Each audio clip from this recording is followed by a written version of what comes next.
Behold now, O son of man, I have set thee a watchman unto the house of Israel. Therefore, thou shalt hear the word of my mouth, and warn them from me. Have no fellowship with the unfruitful works of darkness, but rather expose them. Coming to you from an undisclosed location in Middle Tennessee and examining current events from a biblical perspective, this is Bible News Radio with your hosts, Randall and Stacy Harp.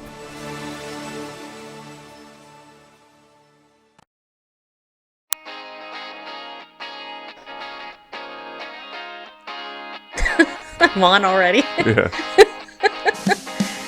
Well, how did I miss that, people? Hello, everybody.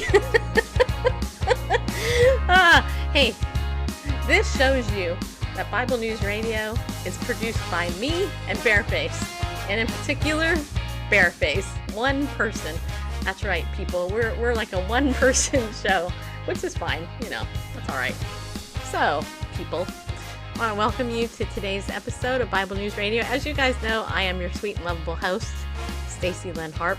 So, yeah. So, let me ask you something. Do you forget stuff? If you're like my friend Jennifer, you do all the time. If you're like most of my friends who are in middle age, if you're over 50, you know, you're going downhill, people. Or are you? I don't know about you, but you're there. Hi, Melanie. By the way, hi, everybody else. Glad you guys are there over on Periscope. If you're on YouTube, hi. I can't see you, but I know you're there. So feel free to share it out, okay? And you share it out over there, too, if you don't mind. I'm pointing down at you like you can see me. I should just say you right there. Please share it out. Okay, we have a return guest today. You're going to love this. Yeah, you are. You guys know that I talk about my dad all the time who has Parkinson's and dementia, right? And so when I saw this book come through my email box, The Aging Brain, I was like, ooh, I gotta read this. Because, you know, my dad's 90. I'm 50. You guys are mostly over 50. Most of you. Except a handful of you millennials. Which, you know, don't click off if you're a millennial. Because you're going to get there someday. Don't forget. Okay? Anyway, we want to talk today.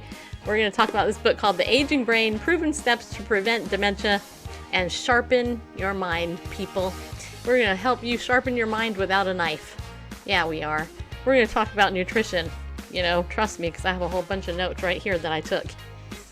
And we're going to do it with a doctor. And not just any doctor, but our superhero, Dr. Timothy R. Jennings, who happens to be a psychiatrist. Yeah, he does. He's one of those guys. And he is also a master psychopharmacologist. I said it. Nailed it. Yes, he is. He's also the Distinguished Fellow of the American Psychiatric Association and President of Come and Reason Ministries. He's spent more than 20 years researching the interface between biblical principles and modern brain science, including being invited to the White House in 2017 to discuss mental health, opioid addiction, and faith-based initiatives in America. And he is the author of a whole bunch of other books, including another book that I had him on before, talking about the God-shaped brain, how changing your view of God transforms your life, and the God-shaped heart, how correctly understanding God's love transform us. And here's the other thing. This book here, some of you guys who watch us all the time will know who Dr. Caroline Leaf is. She actually endorsed this book right here. She said, Tim's book is filled with great advice and excellent science on aging. It's well worth following and applying these principles so as to age the way we are supposed to. And note that I'm holding it back because I'm at 50 now, right? Never thought that would happen. And this book is also endorsed by Dr. Tim Clinton, who is the president of American Association of Christian Counselors, as well as Aaron Frew, who is the author of Bounce, Learning to Thrive Through Loss, Tragedy, and Heartache, as well as other people. And you guys can get it at Amazon, or I believe you can get it at Tim's website as well. So we'll talk about that in a minute. But let me welcome Tim back to the show, because we only got half hour with him. So come on back. Thanks for having me back, Stacy. You're welcome. Hey, all right. So here we are. Yeah, we are. And how you been? I'm doing well. How are you doing? I'm doing okay. Did we already have this conversation, or did we forget? No, I'm just kidding. You know, it's really hard for me to not throw in bad jokes about aging and forgetting. But, of course, I have to ask the standard question, why did you become a psychiatrist? That's a good question to lead off with. I found it the most fascinating aspect of the human being is the brain and the interface between both the physiological aspects of our brain, our mind, our faith and belief systems. So it's really the trifecta where our individuality resides, and I found it the most intriguing. Ah, cool. Yeah. So the neuroplasticity of our brain. Talk a little bit about that, because I think it's super cool that our brain does that. So neuroplasticity means just the fact that our brain is in a constant state of change or flux. Depending on the activities we engage in, the thoughts that we think, the things we view, the foods that we eat, our brains are in a constant state of flux, either growing new connections or pruning old connections based on what we're choosing to do and focus on. And so it's never too late to make positive changes in our brain. Yeah. See, that's so cool. Okay. Are you a firstborn? No. No? You have an older sister? I do. Do you have any older brothers? I do not. Yeah, you are a firstborn then. Ha! Nailed it. You're a firstborn guy. Okay. Yeah, and you're a doctor. See, most doctors I know are firstborns. That's why I asked. I just want to see if you were. Yep. Learned something new, didn't you? All right, so let's talk about the aging brain. Because, one of the things, I'm very interested in is how our Western diet impacts our brain. And how, we see this onset of dementia and Parkinson's. I'm 50. I happen to live in an area literally within 2 miles of me. I have 2 assisted living facilities which have memory units in them.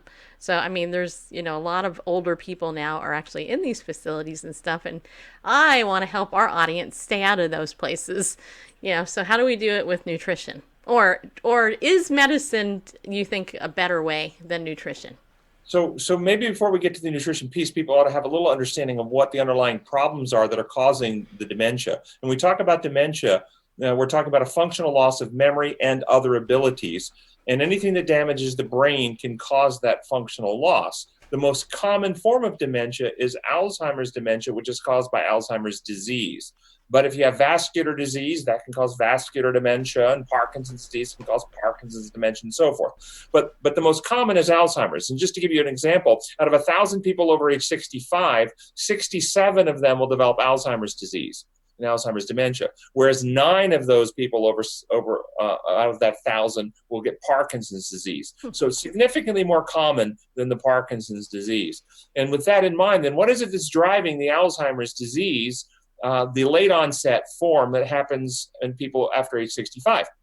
And that is a cascade of events that increase inflammation that causes insulin resistance, like type 2 diabetes for adults, except it's happening in the brain instead. And when that happens in the brain, that prevents the brain's normal mechanisms of handling byproducts of metabolism and getting waste products out and reducing inflammation from happening. And cell death occurs over the course of time, leading to Alzheimer's dementia.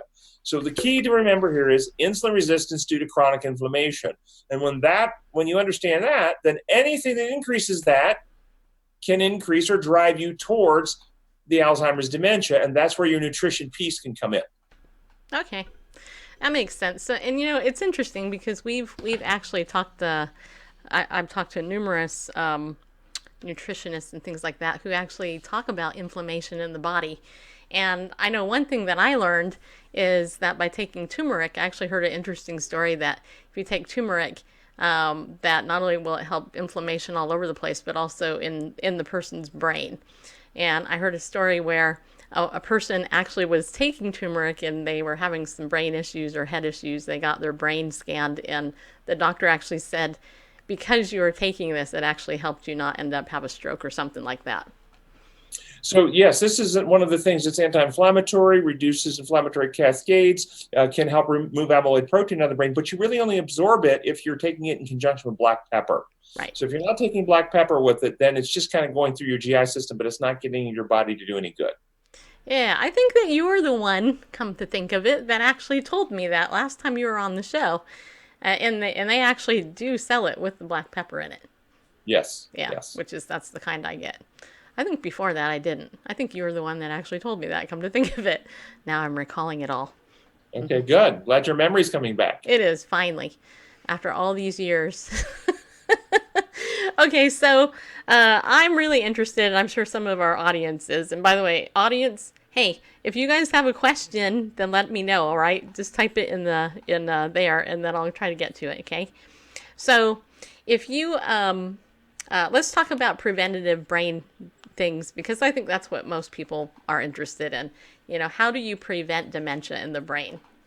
Yeah, and that's a great question, because there really is no cure for dementia, because when somebody has dementia, billions of neurons have been lost, and you're not going to regrow and reconnect all those pathways. And so the key is exactly what you're saying. Let's prevent it from ever happening. In the late onset form, we prevent. The big keys of prevention are regular physical exercise, healthy nutrition, and we can talk about what that looks like, mental exercise, and stress management.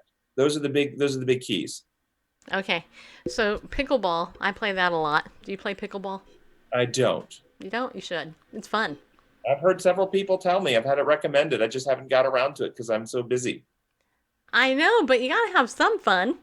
What do You're you? right. I need to do more exercise, and that's one of the things. And I was really good into an exercise program, and then I travel, and I you get on an airplane, you fly to some part of the world, and it just throws off your whole routine, and it's hard to get back into it again.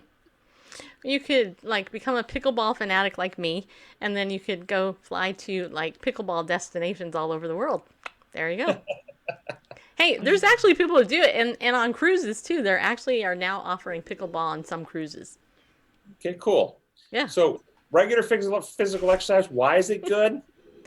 It's good because when you exercise regular, your muscles produce interleukin-10, which reduces inflammatory cytokines, which resensitize insulin receptors.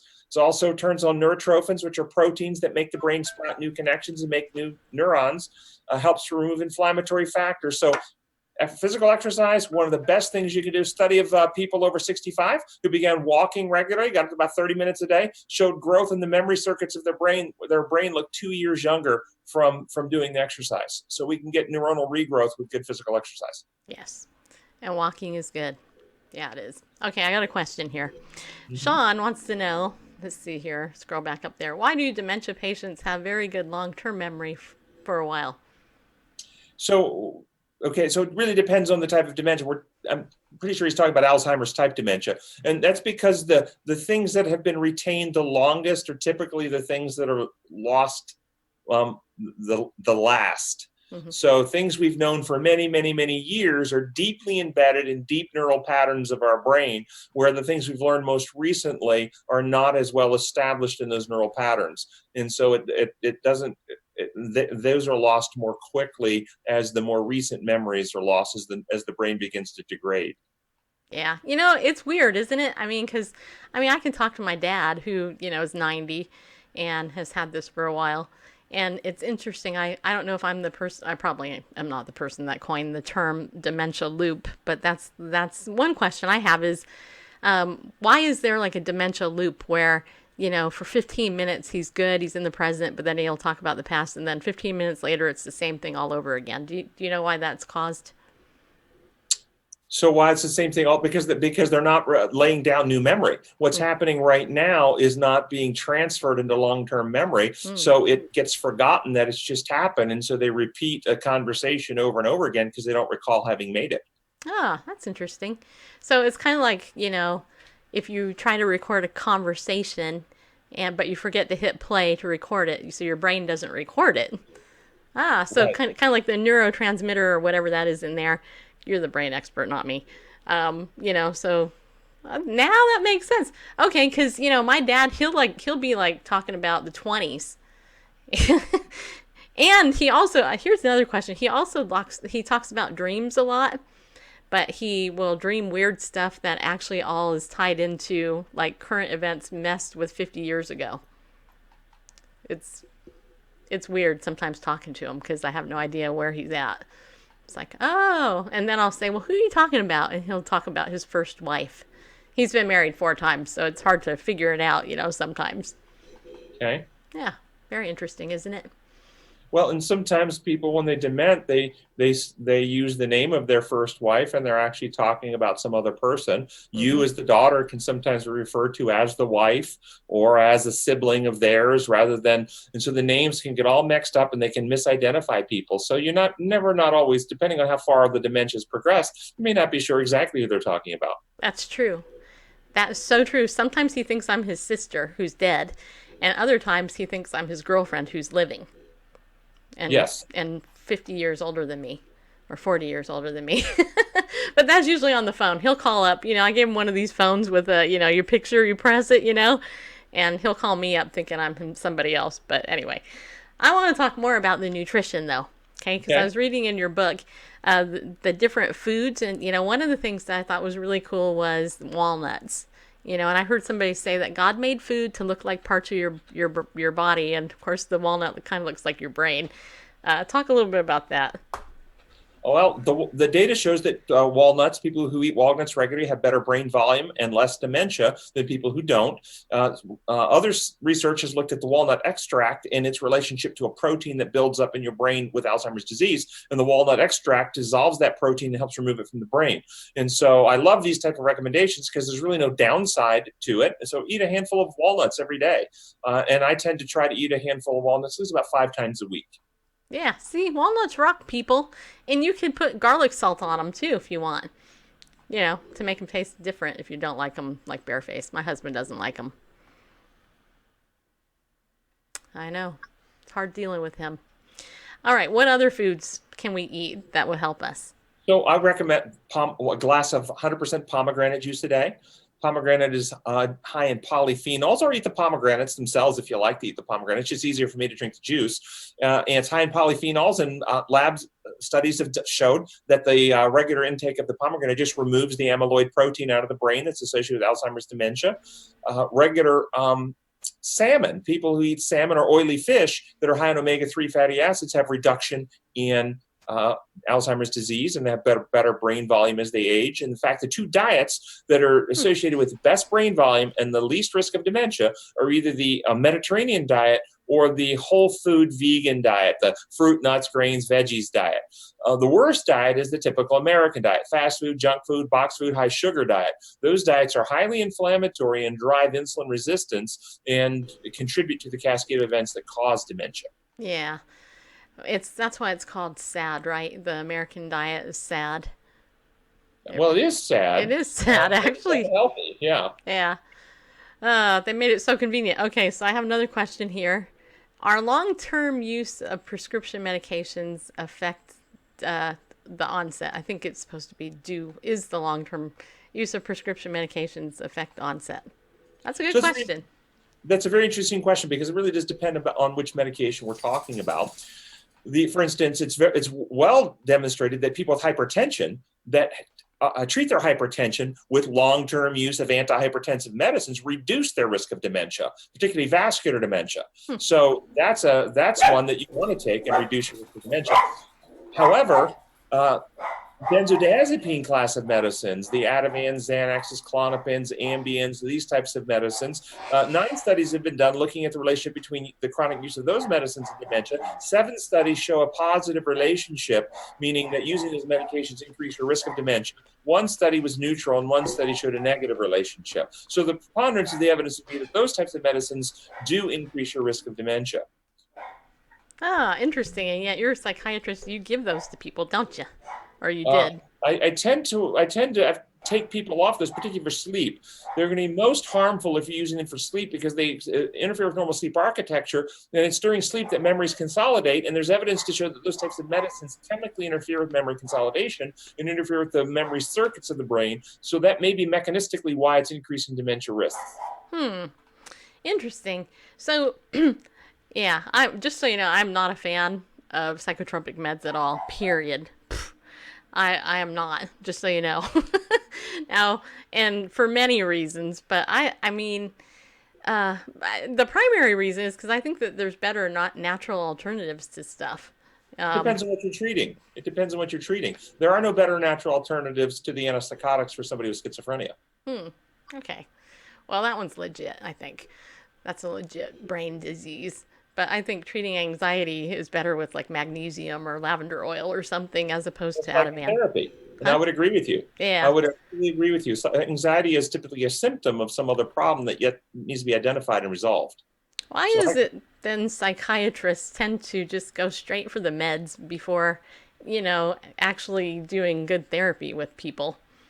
that's really an artifact of what's happened to our healthcare system with third-party payer systems. Third-party payer systems have basically punished doctors, psychiatrists who want to spend time talking to their patients and financially rewarded them for prescribing medication. And so that financial reward and that financial punishment has really made it almost financially impossible for a psychiatrist who works on an insurance panel or takes Medicare to actually even cover their expenses if they do therapy. And so it's driven them to just write prescriptions. Doesn't that drive you nuts as a psychiatrist? Well, that's why I don't participate in those programs. Oh, I was going to say, because that would irritate me to death. Yeah, that's why I don't do that, so I can do therapy with my patients who need it. Yeah, see, that's cool. I respect you for doing that. Because I remember years ago when I first was introduced to antidepressants, it wasn't actually, well, it was a psychiatrist that recommended it. But he wasn't the one that actually gave it to me. It was actually a regular therapist who told me to go to a medical doctor, and they gave it to me. And then they said, well, if you just go to a regular therapist, you can take this. And I'm like, how is that possible if a psychiatrist is the one that's supposed to actually give it?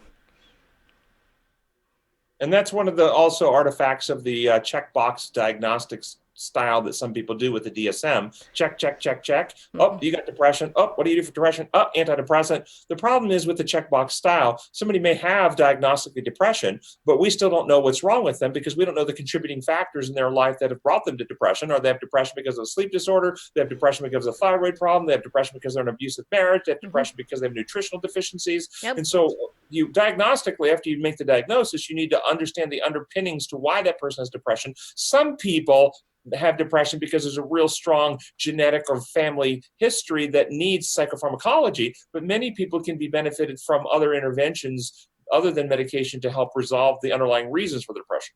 Yeah.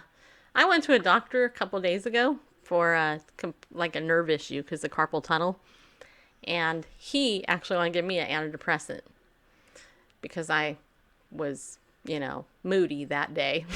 I'll just say that. And he's like, why are you moody today? And I said, well, I just had 4 people die last month that I love and care about. He's like, oh, I'll give you an antidepressant to take the edge off. And I looked at him, I said, nah, that's all right. You can keep your dumb drug. But that's exactly the reason. I'm like, oh my gosh, dude, I had 4 people die last month. I don't want you giving me an antidepressant. I'm grieving. I'm supposed to grieve. I mean, it's okay to grieve, right? Wouldn't you agree? Yes, grieving is part of the process of working through loss. That's right. But I think a lot of people, and I know this is kind of controversial, but a lot of people, have been impacted by the industry because of what you just said. A lot of psychiatrists don't do what you did. And honestly, I just find it really sad, Well, it's also a collusion with the patients because many patients don't want to do any work. They just Right. want a pill to fix a problem without actually doing the work. So there's many patients that are resistant to doing anything other than seeking medication. See, and that's the other problem too. Would you agree that the Diagnostic and Statistical Manual is used often by people in the industry just for simple diagnosis purposes? That's its primary purpose, to help lend a But like structure to the for diagnostic for like process. the insurance companies though. Oh, yeah. So again, in our current structure of a system, if you're a participant in a third-party payer system, you will not receive reimbursement unless you give a DSM diagnosis. And so people are actively seeking a diagnosis that can generate a reimbursement for their time. Yeah. And see, don't you think that's a little bit unethical? That somebody will go ahead and give you a diagnosis if you don't really have that diagnosis in order to get paid because No, that's the only way they I can didn't get say paid. that they would do that. Well, I know people that do. Then if they are giving diagnosis that a person doesn't have, that is unethical. I've been requested at times to do that, and I refuse to do that. Oh, I only that's give diagnoses that are supported by the history and symptomology. That's good. But wouldn't you agree that the black mark textbook thing is that, that some therapists do that? Yes, and that's what I would call a novice diagnostician. You can have the checklist diagnostic criteria for a disorder and not have that disorder. Yeah. Uh-huh. That's right. I agree with you. Yeah. Well, anyway, let's get back to your book. So people, want to get your book. I'm pretty sure of it. So tell us a little bit about your actual ministry, because I think it's super cool. So my ministry is Come and Reason Ministries, and we actually have tons of resources teaching people about God's principles and how they bring health to our families, our physical health, and our minds and brains, healthy thinking patterns, practices that bring healthy brain function, and a lot of resources that correspond with the various books I've written that you've already mentioned in the show. Mm-hmm. Very cool. And to those of you who are not watching the actual show, but you're listening to it, what website can they go to find you again? comeandreason.com. Which is taken from Isaiah chapter 1. Yeah, come let us reason together. Mm-hmm. Yep. Nailed it. So, if somebody wants to, have you come and speak or be on their show or whatever, do you do that too? I mean, Sure. I speak all over the world, and they can go to our website, comeandreason.com, and there's a little link there for requests. If you're interested, just click it, send an email off, tell us about yourself, what you're interested in me doing, and we just start a dialogue about whether we can work something out. Yeah. Okay, now I want to bring up one last thing. Let's talk about coffee, because I know in your book you actually admitted you have a bias about coffee. I had a bias. I drink did. a cup of coffee every morning, pretty much. I do too, but it's decaf. Yeah, and the data shows that the decaf coffee is beneficial for most of the physical health benefits from coffee, but not beneficial for reducing Alzheimer's dementia. It's a requirement of the caffeinated form of coffee, which is beneficial in reducing Alzheimer's dementia. No other caffeinated beverage. I want people to understand it's not the caffeine. It's the caffeine interacting with certain antioxidant elements in the coffee bean itself that you get when you drink the coffee. And the decaf coffee didn't show that benefit, and caffeine alone doesn't show that benefit. And caffeinated beverages such as sodas actually make things worse. So the only other beverage that had caffeine that showed significant benefit is green tea. Yes. So green tea was also beneficial. I love green tea. I don't drink it. I take it in capsule form because it doesn't make me feel anxious, whereas caffeine does usually. So why is that? How come green tea has that effect that it doesn't make you feel like a coffee caffeine? So it's probably different amounts of caffeine you're getting. You're getting green tea with less caffeine in it than you're getting with the coffee. Coffee's giving you a bigger caffeine load, and that's the difference. I noticed that Bear aspirin.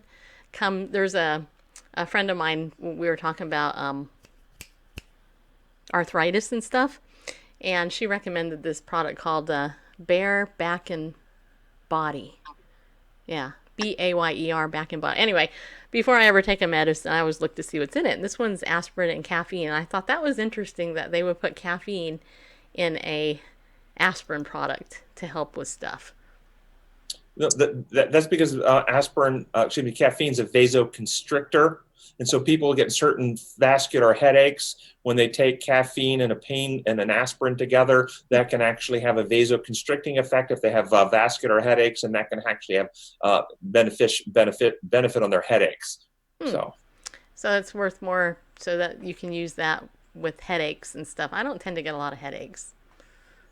That would be the rationale behind it. I don't know that there's any benefit. In fact, there is no benefit in what you've just described for Alzheimer's dementia prevention. Right. Well, that makes sense because I wasn't talking about that in that particular thing. Okay, wait, let me ask, does anybody else have any questions for Dr. Timothy Jennings, who is our great guest today? There are questions in YouTube. Are there? I can't see them, Bareface. Well, can you see them? Yes. Okay, what are they? Carmen asks... oh, here they are. Never mind, I see it. Is gabapentin dangerous for the brain in the long run? So there's no evidence that gabapentin actually increases your risk of dementia. It'd be one of the ones that would probably be better for sleep promotion than all the benzodiazepines. So if you need something for sleep, gabapentin would be one that I'm more comfortable providing. It does not seem to have the sleep architecture issues associated with it. So yes. Okay. What about magnesium? Taking that for sleep issues? If it helps, it's okay. I wouldn't see any problem with that at all. Okay. All right. Any other questions? Hey, JDF is there. Hi, JDF. Nice to see you. JDF is one of our long-term listeners, just so you know.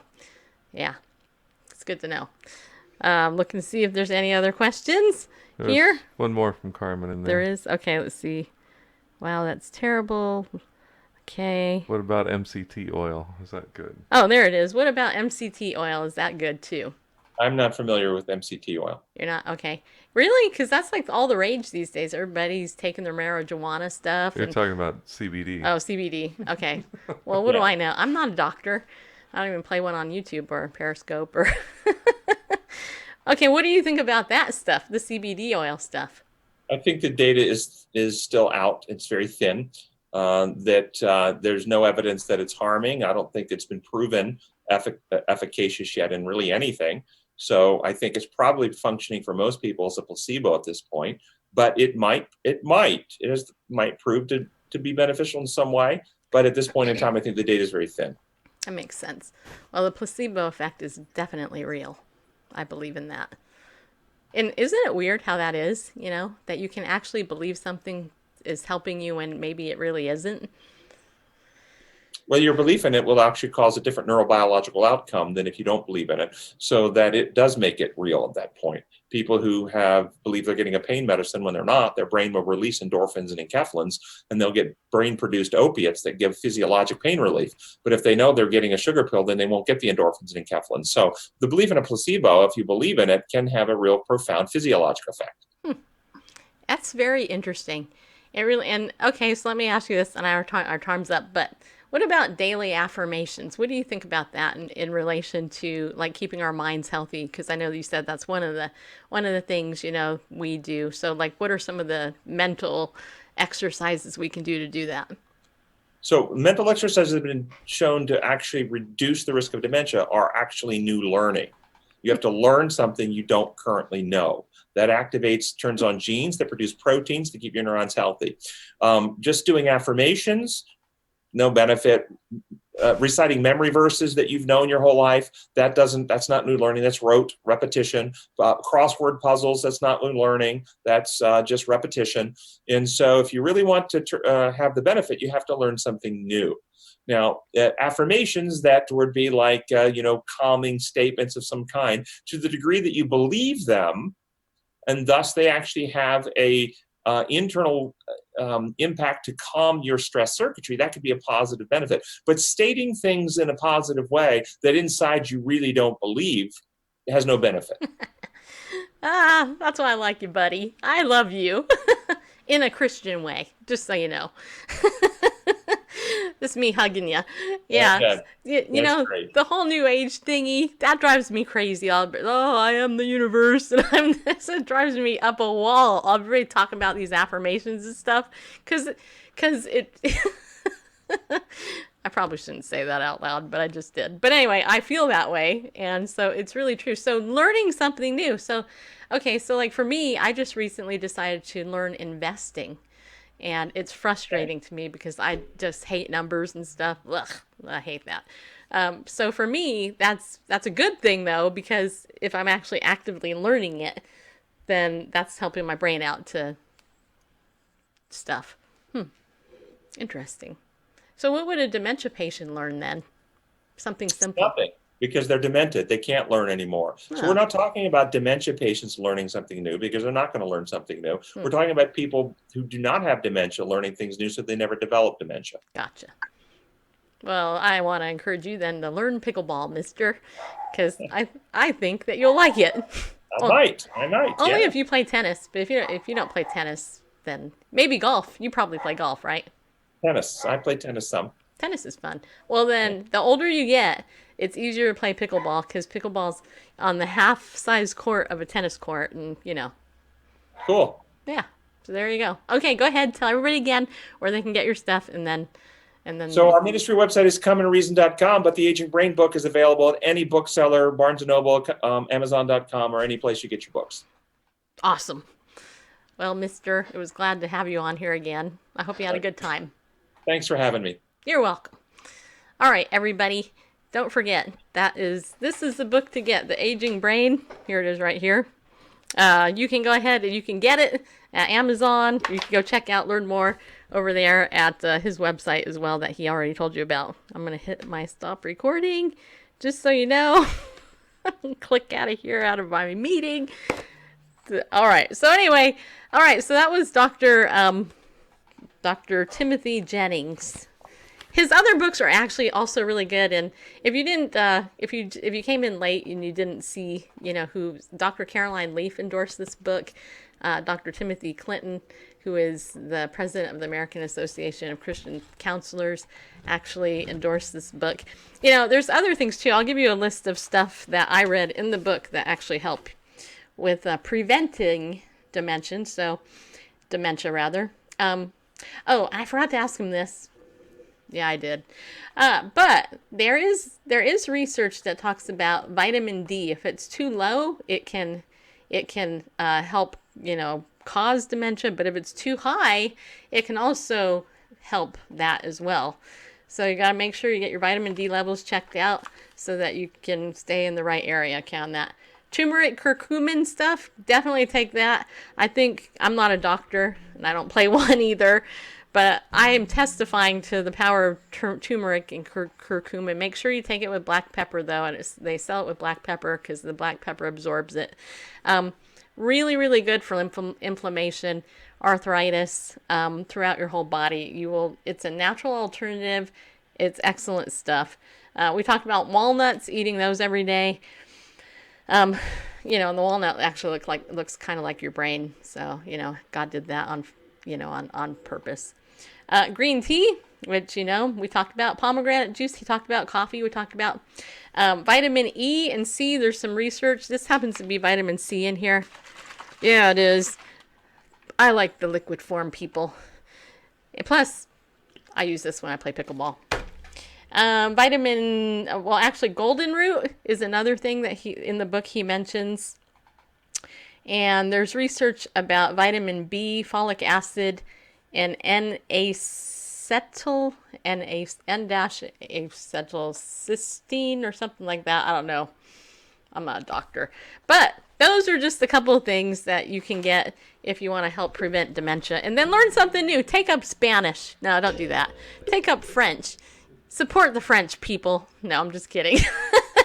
Well, no, I'm actually not kidding. I'm French and Jewish. Learn Hebrew. There you go.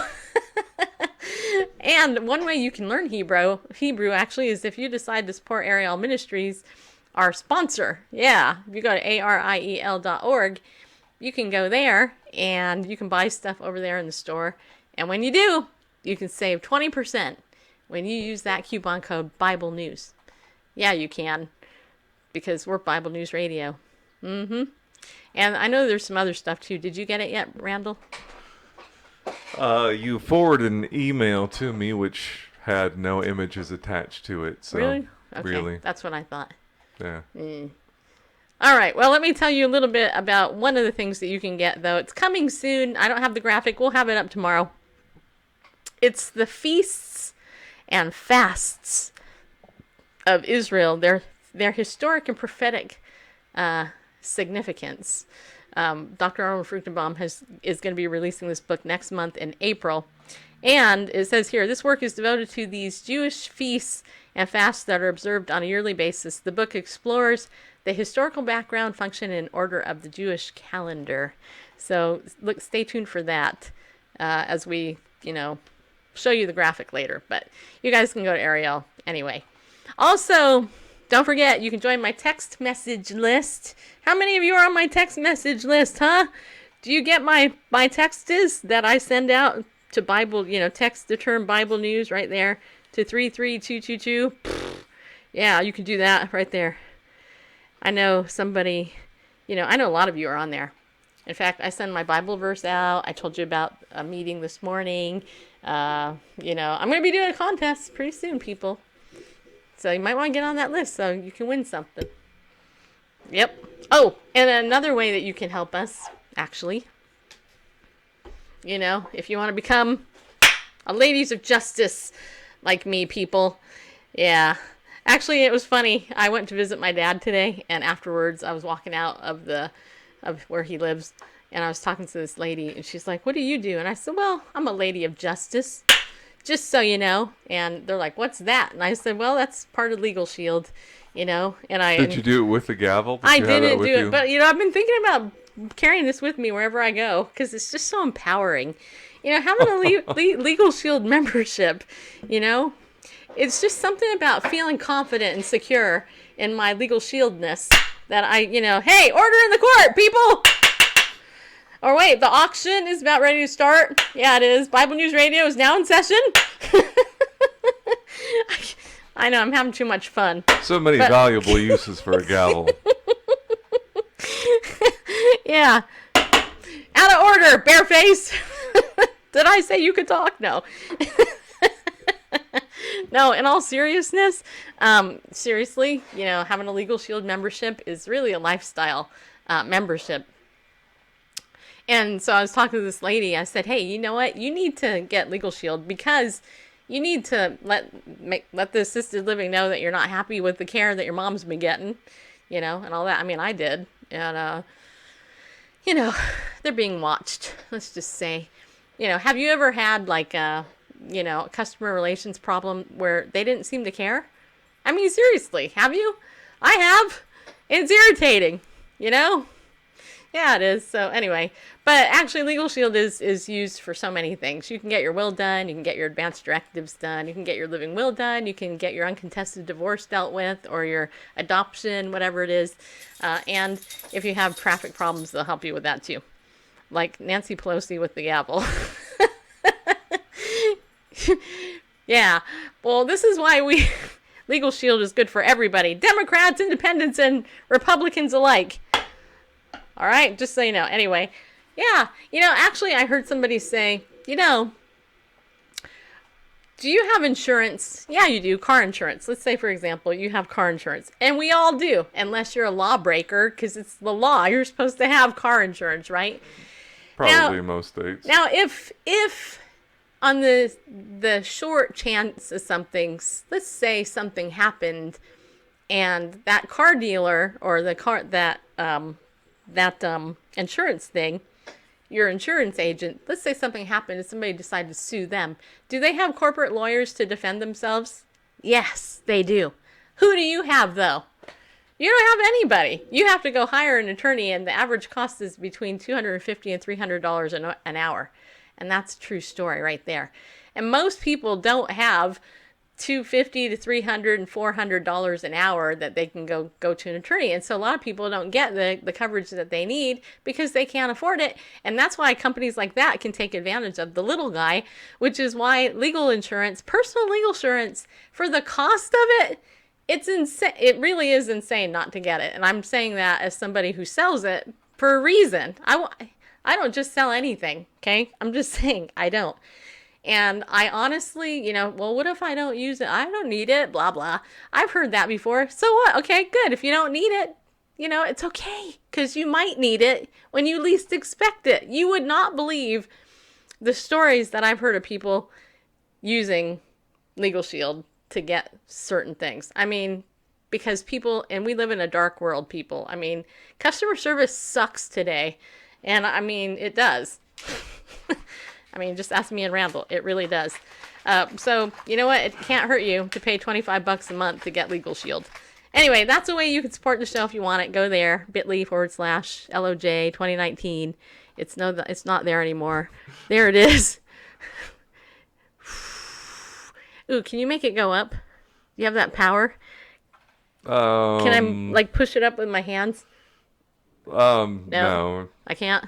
Can I squish it? Wait, hold on. Can I get on the outside of it? No. Yeah, I don't know how to do that. We're not that talented. Oh, Bareface said he might actually start changing the graphics and stuff on here, which might be fun. Anyway, but ID Shield too. Don't forget that. Get for $9.95 a month. You can cover all your identity stuff, which I would definitely if I were you. And I was telling this to this lady today because just because I mean the elderly people are ripped off. They're not protected. You need to protect your elderly parents or grandparents or whoever because they can't. Just so you know, share your link to the book. Okay, I will. in there? Okay, I will in a minute. How about after the show I'll do it? Yeah, Randall's got mad skills. Yeah, he does, Bob. In many ways, he does.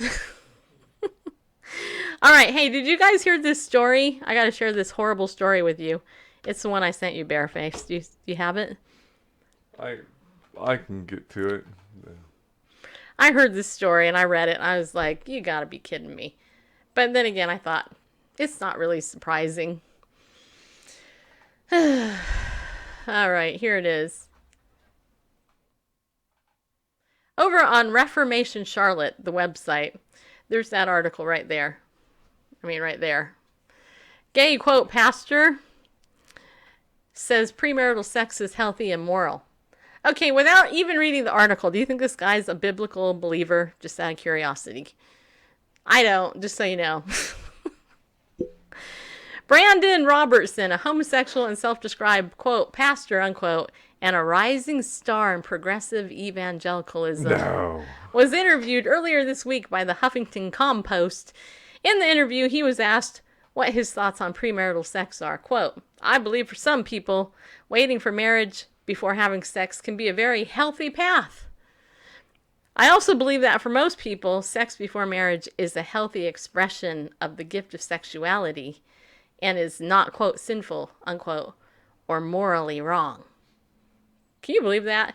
He goes on to state that... No, but he does. Yeah. He goes on to state that he believes that sex is a gift from the divine, and that one of the worst things the church has done is take God and the divine out of the bedroom and shame people for their desires and practices. He continues, quote, I have always believed that contractual arrangements, including marriage, are not the boundary on sex. Our own personal ethics are.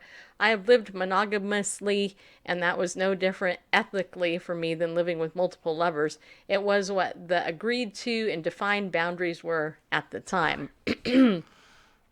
Robertson also claimed that most of the single clergy that he knows commit fornication even when the rules of their denomination forbid it. Quote, it simply is an outdated and silly expectation in my opinion. Like anything else, sex can be manipulative, unhealthy, or used as a power differential. Sex or even dating without sex with a congregant is never okay because of the power differential. Within relationships of equals or with agreed upon boundaries, though, it is healthy and beautiful, unquote. Of course, conservative Bible-believing Christians would never consider Robertson's claim to Christianity valid, but the world sees things like this and brings reproach upon Christ. As Christians, we are called to proclaim the gospel of Jesus Christ to all the nations. It brings God glory to proclaim the truth about him, while false teachers like this pervert the name of God to promote themselves. I'm sorry. How do they really feel? Actually, it's all in how you say it. Okay, let me read that last sentence. I think I read it the wrong way.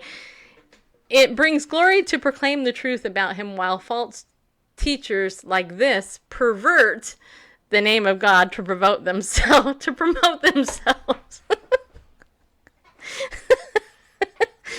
When it could be read, it brings God glory to proclaim the truth about him, while false teachers like this pervert the name of God to promote themselves. It wasn't meant to be that way. That doesn't really make sense, though. It doesn't. It was read wrong, but you heard it that way at first, right? Before I read it.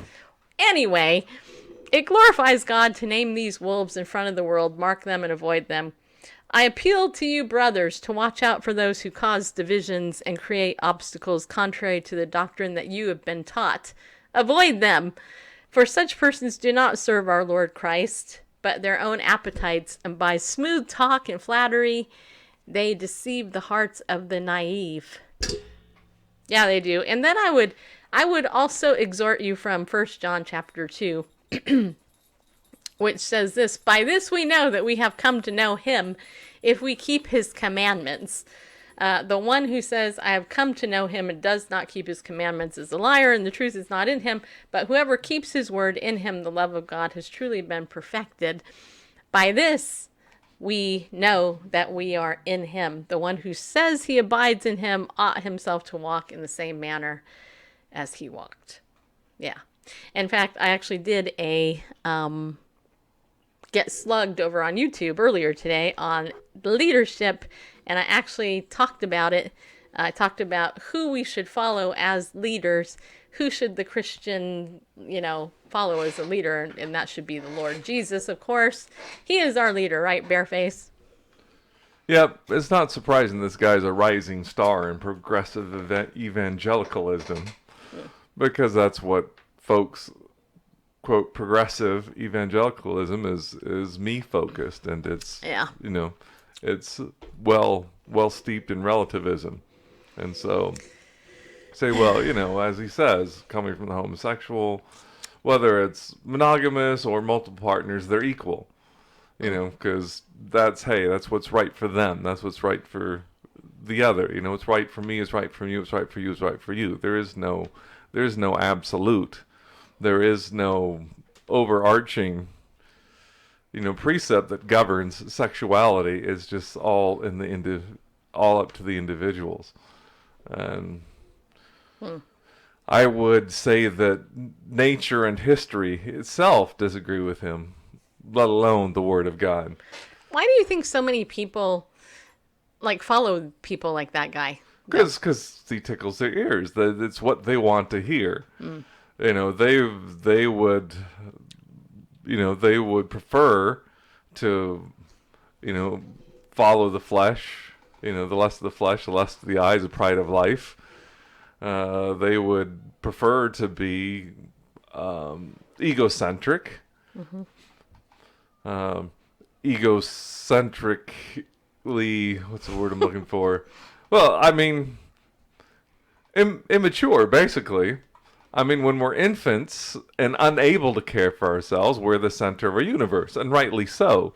Need people to feed us, change us, all that kind of stuff, because we're incapable of doing it ourselves. But as we mature and take on and able to do more for ourselves, then, parenting as I see it, not that I'm a, world-class parent, heck, I'm not even a parent, but... You are a tuggy bear, just saying. Yeah, your little dog, he loves you. All right, but... He looks to you as his leader. Mm-hmm. But in human relationships... True.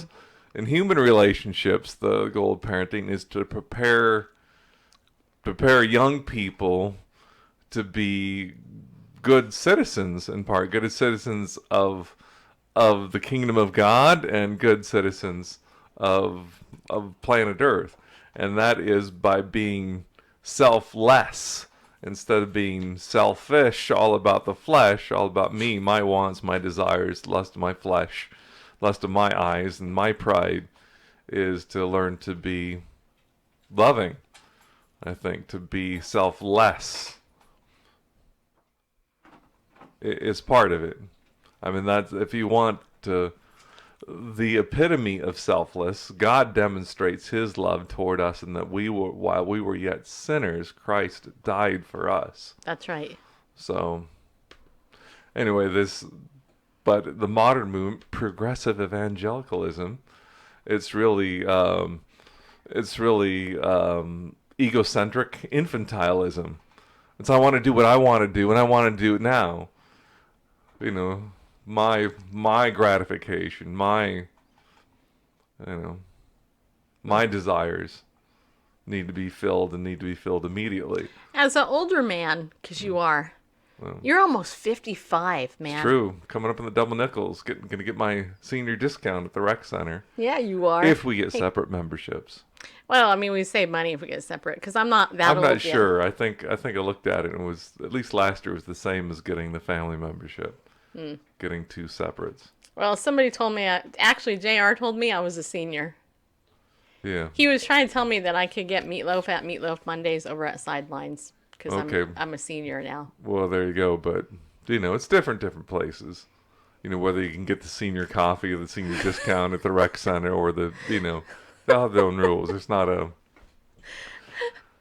I mean, 50! I mean, come on, man! 50 is not senior.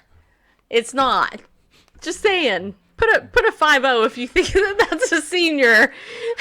Well, is 50 a senior, or is 55? You're eligible for the Senior Olympics, so yes. I refuse to AARP discounts. No, it's true, actually. You know, last night. Okay, so last night I decided to go to this networking meeting after Bible News Radio was over. I got in the car, I drove down in the dark. I don't really like driving in the dark, but whatever. You know, I'm like, well, it wasn't dark when I went out, but anyway. Long story short, there was about, I don't know, 35 people at this meeting, all women, and most of them were in their 30s. They're like 35 or whatever. And I'm sitting there and I'm feeling like I'm crashing a millennial meeting of some type. I don't know, it was funny. It was funny. AARP. No, don't be a member of AARP. They're liberal. Yeah. 50 is a junior senior. Yeah. Hey, Vandal. Junior senior. I like that. That's me. A junior, or would it be a senior JC. junior? I don't know. Junior senior. JS, JS. Mm-hmm. There we go. Yeah, Junior there senior. you That's go. what I am. I'm a junior senior person. Kind of like, like a freshman, sophomore, junior, senior. Yeah. I'll be 55 for the second time in July. Well, that's nice for the second time, huh? So 110 or You're 110 in dog years, right? Who said that? Oh, Sean did. All right. They were kids. 55 is the new 45. Hey, I will tell you that I'm healthier now. I play more sports now than I did when I was in my well, I can't say in my 40s. I started playing this in my 40s. But yeah, well, I mean, I've been acting my whole life, really. I mean, you could tell that from my great physique. Anyway, hey, it's nice to know that Bareface is starting to feel better, aren't you, Bareface? Except his knees. Poor baby. No, my knees are fine today. Because you haven't played pickleball in 3 days. Yeah. You want to play pickleball tonight? Oh, it is Tuesday, isn't it? Yeah, I'd better not. I had better not push it, seeing how I wound up Saturday afternoon after playing. Yeah, and I'm not gonna either. As much I as still I have a want little to. bit of sniffles, and I can Sniffles. still feel a little bit of. Well, drink pressure your in my vitamin head, C. so- That will help with your memory and all that, people. So, okay, so what did you guys think of the show? You guys have any questions? The last couple minutes, we got like 3 minutes left. You have any topics you would like us to cover on our show? That's a good question. You should throw that in the answer box, in the chat box. Just throw it in the answer box. Pickle all, yeah. Well, pickleball, I could talk about that every day, which I do, by the way. Yep. By the way, my book, Pickleball Faith, my cover is being worked on for it. Jay Mackey, who actually is the guy that designed my logo for Bible News Radio, is actually working on it. And as soon as we get that, then that book will be available for you to buy for $1 million, people. No, I'm just kidding. It won't be $1 million, but it will be available, and I think you'll like it. Come on, push through it. My dad's 88, plays tennis 2 to 3 times a week. Well, the reason I'm not going to play tonight is because my doctor actually told me no. He said, don't play as much as you've been playing because I have a pinched nerve that's causing numbness and tingle in my hands. And it's really irritating, to be honest. It's like, what the heck, man? I'm not that old. And yeah, I got a pinched nerve. So anyway, so I'm going to play tomorrow and all that. Because believe it or not, it'd take a whole day for me to get unnumb after I play because of that. Because I refused to do a prednisone pack that they wanted to put me on. I'm like, nope, you and your stupid antidepressants and prednisone stuff, I ain't taking none of that garbage. Blah. So, yeah. There you have it, people. All right, we got 1 minute. I was talking to Randall. Oh, yeah. Well, no. Yeah, no. You don't want to push Randall because he's older now, You need exercise today. Hi, Annie. Do you have a good tennis shoes? Yeah, I actually do. I have, what are they? I have New Balance tennis shoes. They're really good. They do hurt my feet after a while, though, but any shoe does because my feet, I don't know. It is what it is, I mean, hello, people. I heard somebody say that if they had enough money, they would get jeans, perfectly fitted for them, and shoes. And I'm like, and bras. They also said bras. And I actually said to them, I said, now, and this was a guy. Well, it was a woman that said the bra thing. But the man at dinner, he was like, yeah, women would get bras made, special pants made, and shoes specially made, right? And I looked at the guy and I said, yeah, I find it very odd that men never talk about getting a cup made specifically to fit them perfectly, Why is it that we have to discuss women's undergarments? I mean, seriously, people. Just a question, but, if we're going to be like, what's the word? We're going to talk about gender issues. What is it that men need that women don't need? Just saying. I'll leave you on that happy, thoughtful note. And if I had money, I'd get food that doesn't come in a can. Well, there you go. Hey, grow your own food. You can do that. Me and Bareface are going to do that. At least that's what Bareface said. Are we still going to do that, Randall?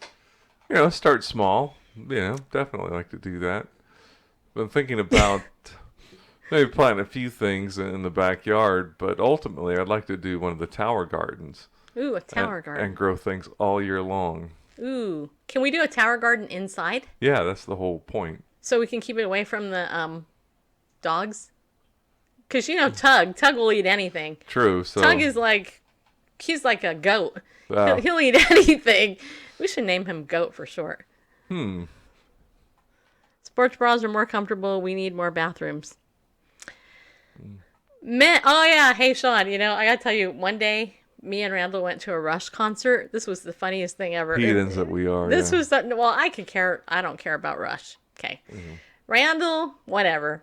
His secular heart. He loves Rush, right? Anyway, so I went to this thing with him. We were outdoors and, everything. Well, intermission came, and guess what happened?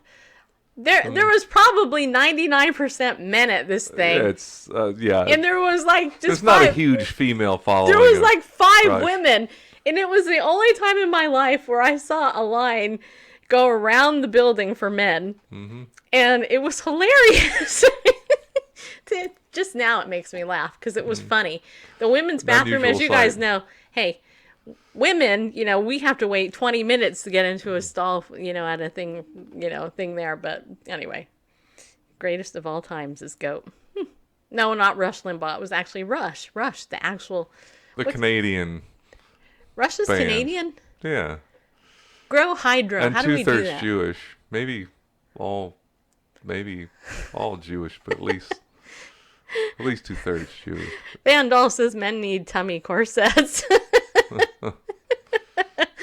Hey, yeah, because all the beer bellies that men have, yeah. There you go. Beer. It's just the middle-aged spread. Well, a lot of my men friends at pickleball, they have those little bellies. Just saying. True. Just saying. The band, yeah. Okay. All right. Well, there you have it, people. Well, it's after 5 p.m., so we should probably wrap this thing up. It is. All right, so tomorrow is Wednesday. Yeah, it is. We'll probably be back with something different. I don't think I have a guest, but I do have a guest Thursday. June Hunt from Hope for the Heart is going to be my guest on Thursday, so you'll definitely want to tune in for that. We're going to talk about, actually, how many of you struggle with envy and jealousy, huh? Yeah, I bet you some of you do. They are not synonymous. Spanx for men. There you go, Tommy. Well, I'm going to give away a couple of these on my text message list so that you can have this really good book. This is actually really, really good. Good book. And anyway, June Hunt from Hope for the Heart is going to be my guest on Thursday. And so anyway, you'll want to see that, but we'll be back tomorrow with something. So we'll probably talk about some headlines of the day and stuff. So, yeah. So anyway, thanks for tuning in, everybody. I hope you have a good night. Remember to be bold, to stand up, people, and go with God because He loves you. And we'll see you tomorrow.